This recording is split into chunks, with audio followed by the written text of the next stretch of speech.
Hai guys, balik lagi di podcast kelompok 1. Kali ini kita akan ngobrol-ngobrol santai dan ada baiknya kita awali dengan topik ringan, yaitu kegiatan kalian selama weekend kemarin apa aja nih? Kegiatanku sih cuman bantuin orang tua bersih-bersih rumah.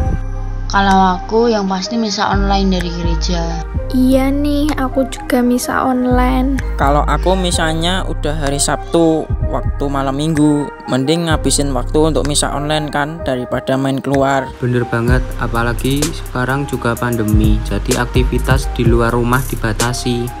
Iya bener. BTW nih guys, ngomong-ngomong tentang gereja, kalian tahu nggak sifat gereja yang satu, kudus, katolik, dan apostolik? Tahulah, gereja yang satu itu maksudnya di dalam gereja tersebut terdapat dasar kesatuan, yaitu kesatuan Tritunggal, yaitu Bapa, Putra, dan Roh Kudus. Allah Tritunggal ini kendatinya memiliki 3 pribadi, tetapi hakikatnya adalah satu. Sama halnya dengan gereja, kendati beraneka ragam namun tetap satu, yaitu gereja yang berkumpul dalam Tuhan Yesus Kristus. Roh Kuduslah yang menyatukan gereja, dan usaha kita untuk mewujudkannya yaitu dengan cara pengakuan iman yang sama, mengikuti perayaan ibadat bersama dan sakramen-sakramennya. Kalau gereja yang kudus itu karena Yesus Kristus adalah kudus. Yesus telah mengasihi gerejanya dan menyerahkan diri bagi gerejanya untuk menguduskannya, sehingga umat dipersatukan dengan Yesus menjadi kudus. Pengudusan manusia di dalam Kristus merupakan tujuan semua karya di dalam gereja. Dan makna dari gereja yang katolik itu berarti mau merangkul semuanya. Gereja diutus oleh Kristus ke seluruh dunia. Wajah gereja bukanlah semua harus sama dengan gereja yang ada di Vatikan, melainkan beraneka ragam dan berbeda-beda.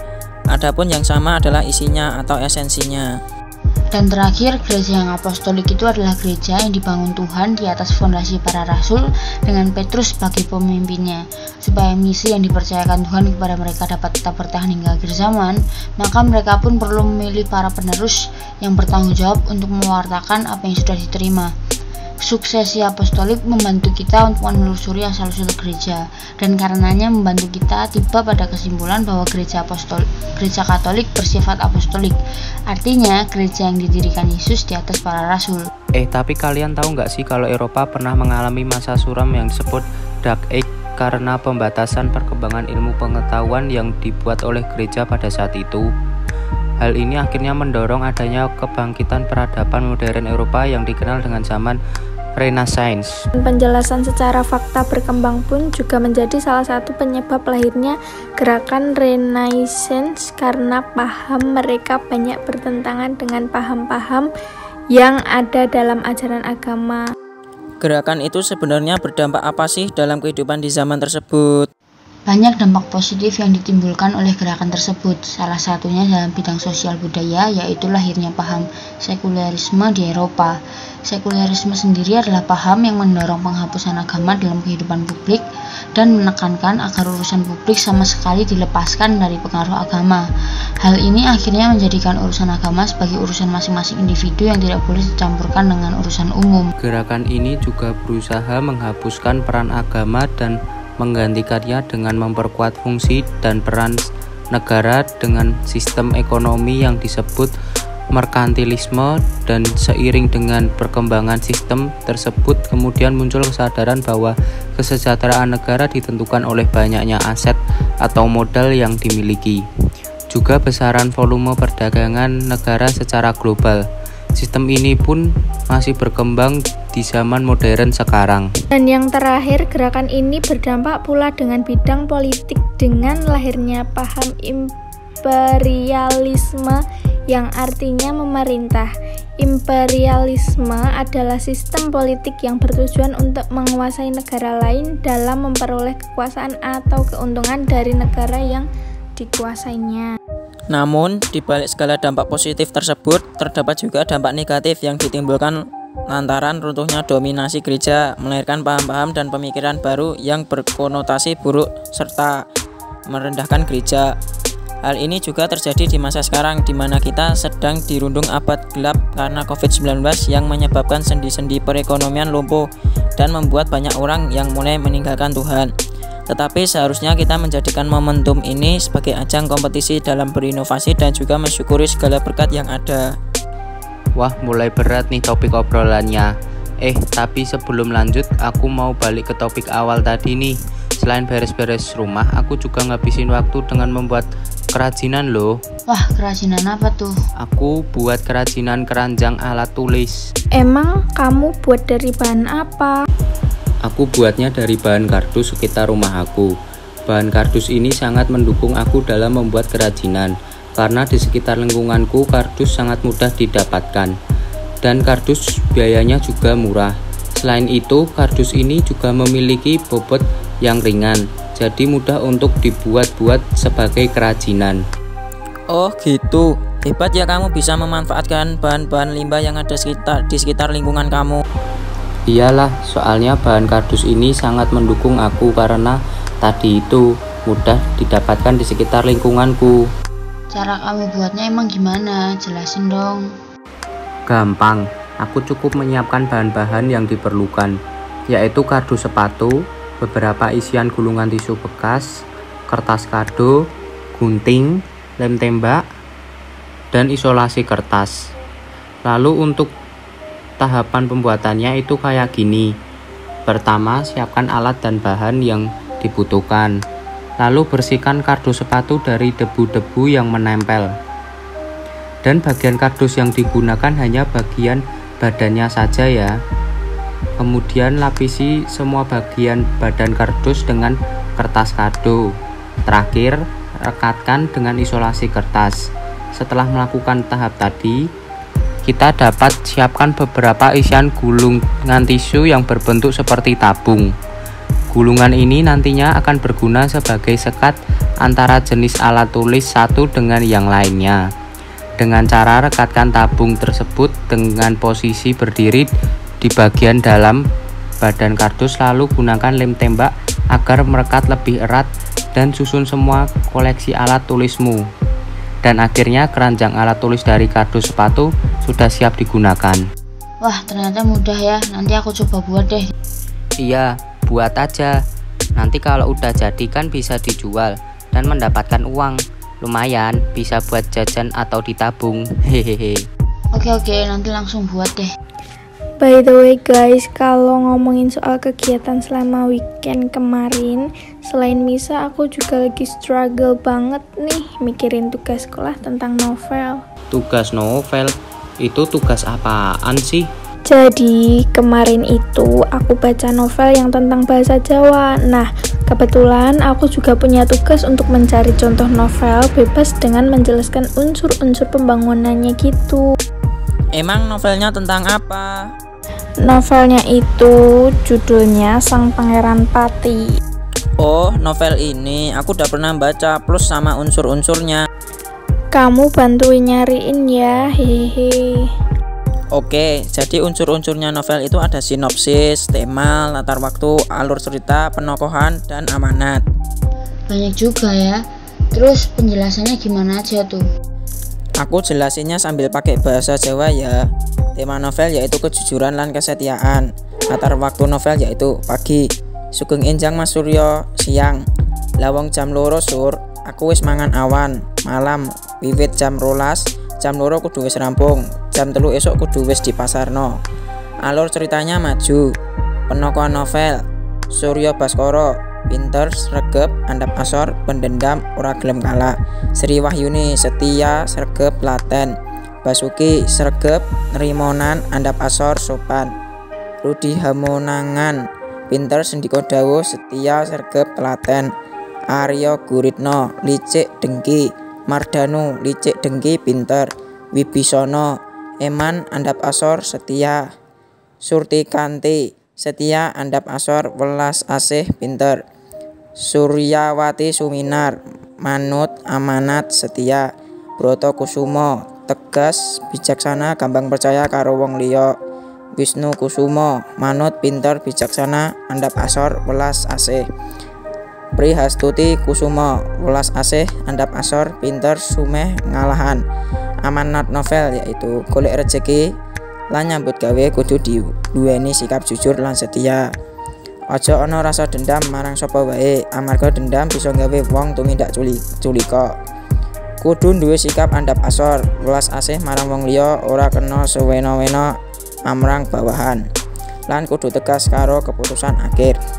Dan untuk sinopsisnya aku udah nyimpen di link ini, sinopsis novel bahasa Jawa CL tema 2 dokumen. Wah, lengkap banget. Makasih ya. Ngomong-ngomong soal tugas, kalian sadar nggak sih kalau besok kita ada jam mapel kimia? Oh iya, astaga, besok kan udah masuk materi baru. Nah, materi barunya apa sih? Aku lupa deh. Materi kimia yang baru itu tentang termokimia. Iya betul, aku udah mencatat hal penting, yaitu mengenai reaksi eksotermi dan endoterm. Oh, aku tahu itu. Reaksi eksoterm adalah kalor yang dihasilkan oleh suatu proses pembakaran yang dipindahkan dari sistem ke lingkungannya. Dan kalau reaksi endoterm adalah perpindahan kalor dari lingkungan ke sistem. Bisa tolong sebutin contoh reaksi endoterm dan eksoterm enggak? Bisa. Oke, aku bantu sebutin ya. Contoh reaksi endoterm adalah proses pembekuan es batu, proses terjadinya fotosintesis pada tumbuhan.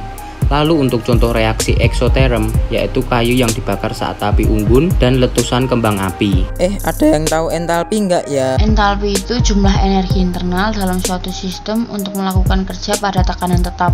Entalpi dilambangkan dengan H.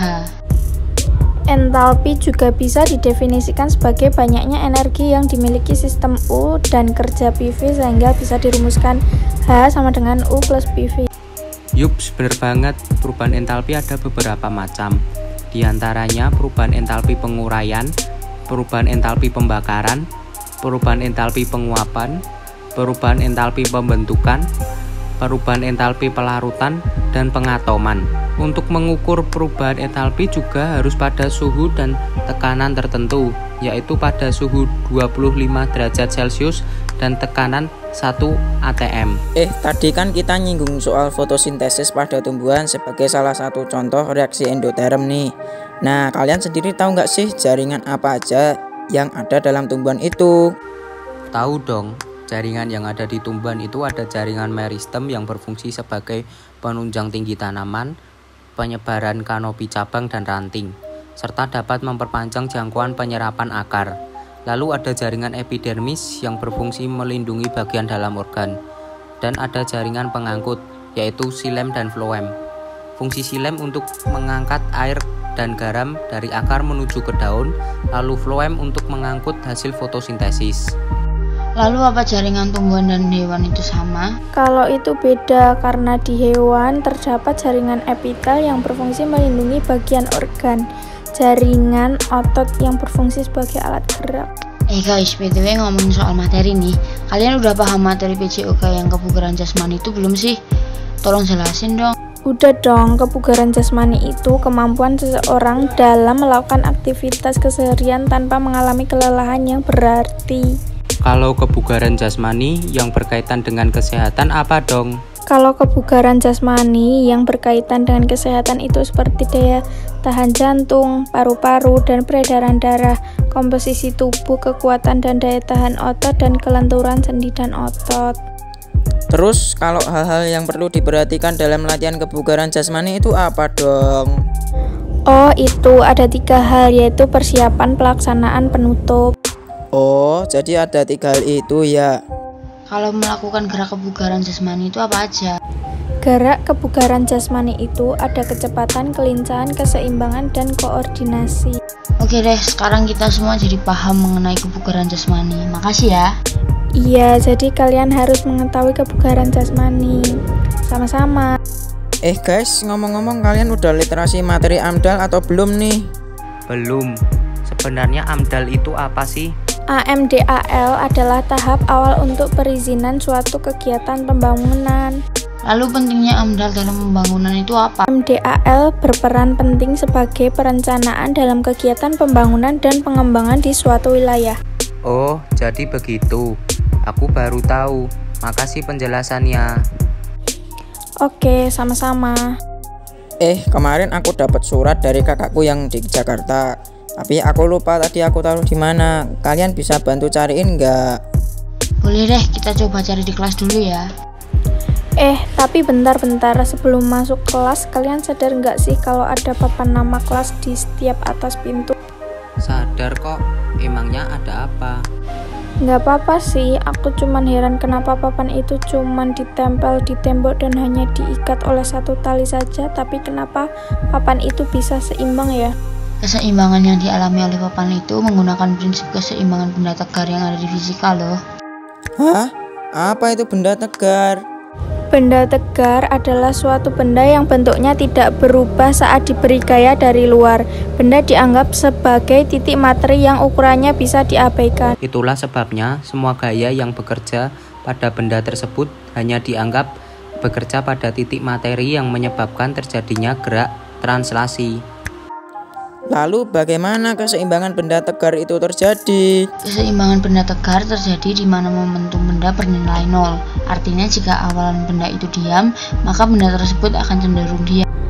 Adapun syarat yang harus dipenuhi agar keseimbangan benda tegar dapat terjadi yaitu torsi, gaya yang bekerja pada benda sama dengan 0, dan torsi momen gaya yang bekerja pada benda sama dengan 0. Kalian keasikan membahas papan nama, sampai nggak lihat kalau suratnya ada di bawah kursi. Lah, hahaha, kok bisa jatuh ke bawah ya? Kita lihat dulu kali ya isinya apaan. Dear Avila, hi Matt, how your life? It's been a year since we did not see each other. I hope everything goes well. I don't think I can meet you anytime soon, so I send this letter to check up on your life. Let me know if anything bad happened. I will do something to help you to get through it. Good luck with your life, dude. I cannot wait to see you after this pandemic. With love, Astrid. Wah, Phil, kalau boleh tahu kakakmu di Jakarta ngapain? Dia kerja di salah satu perusahaan gitu di sana. Wih, keren banget. Udah bel nih guys, masuk ke kelas yuk. Oke deh, say goodbye dulu dong sama pendengar obrolan kita kali ini. Bye.